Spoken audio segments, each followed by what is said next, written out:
Ito na. Mga mahal kong kababayan, tayo po ay tumayo.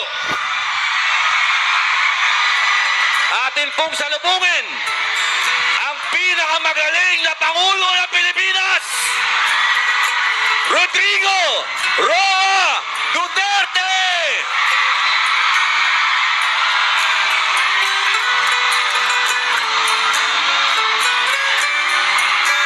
Duterte!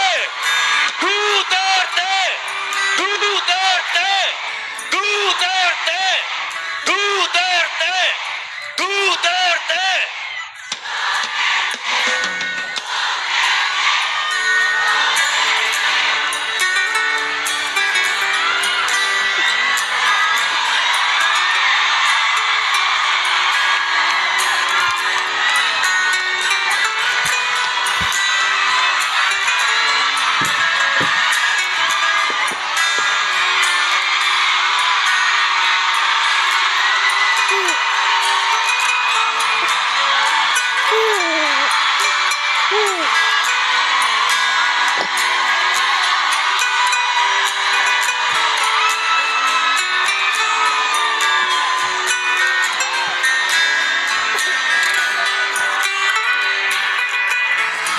Magandang hapon ho sa inyong lahat.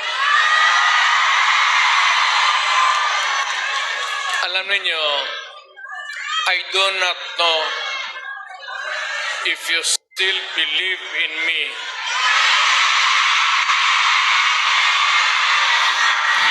Pero nakatingin ako sa inyo.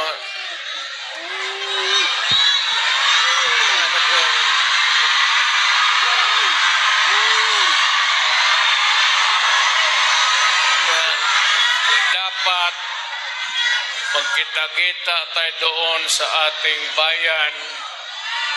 Kaya lang sa sitwasyon natin ngayon, kailangan talaga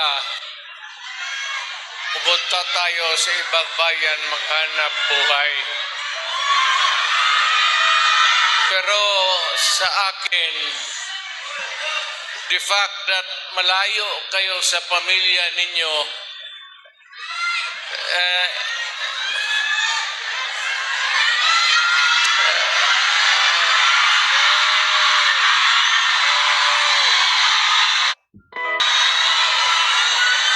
dama ko yung lungkot at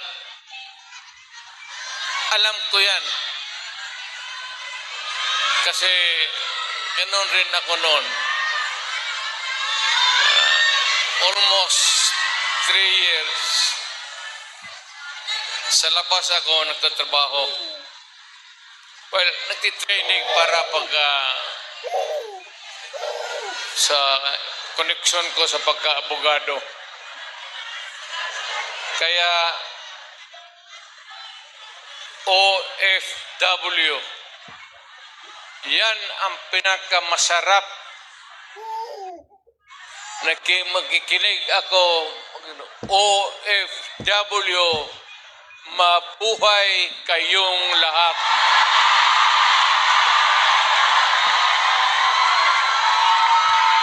At ang mundo dapat magpasalamat na merong mga Pilipino na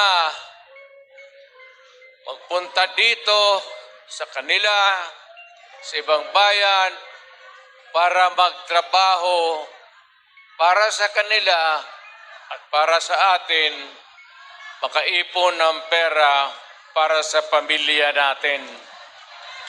Kasi, well, you know,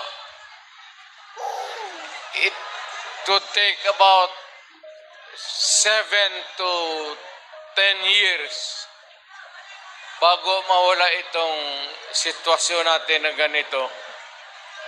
But in the meantime, that we are not really ready economically to provide opportunities na trabaho para sa lahat, then I said, napipilitan tayo dito maghanap ng trabaho para sa ating mga pamilya. Kaya ako ngayon dito, this is not the first time that I have kaharap ko kayo. Tanggapin na lang natin kung ano ang nasa palad natin at magdasal tayo na yung pagod ninyo ngayon dito ang makinabang ang mga pamilya ninyo at ang mga anak ninyo. Mabuhay kayong OFW. Kaya yung lahat ng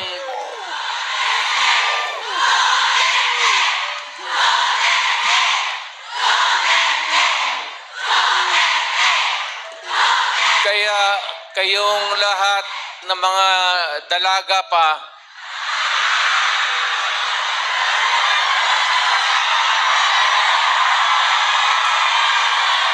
ilan ba kayo? Matagal pa naman ako dito, isang buwan pa. Pakasalan ko kayong lahat para lumigaya kayo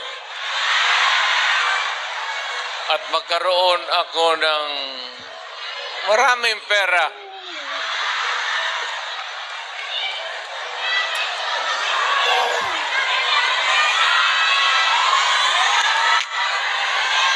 You know, hindi lang ito sabihin ninyo. Hindi ako nagbubula, ha? Yung mga taga rito na tumanda na nung nakilala yung pamilya ko. Yung matanda na, yung may karanasan sa Davao noon, alam ninyo yan na ang sitwasyon namin pareho sa inyo. Matagal kaming walang ama kasi abogado siya. Maano pa naman ang Pilipinas noon, ang hanap buhay nasa siyudad talaga. Ang abogado walang silbi dyan pag sa barangay. So, ganun na-experience namin ako, na ang tatay ko, iniwan kami sa lolo pati lola ko, at ang tatay ko nagtrabaho sa labas. Ganon, sa labas ng probinsya. So, damang-dama ko talaga yung buhay ninyo. Huwag na yung kalungkutan. Huwag na yung, kasi that's reality. Ginusto man natin sa hindi, kailangan talaga maghanap buhay. So, huwag na masyado yung mga sentimental na ano. Basta dito, punta tayo dito, nagtrabaho. At nandito kami, pinsan, napasyal ako, kasama ko ang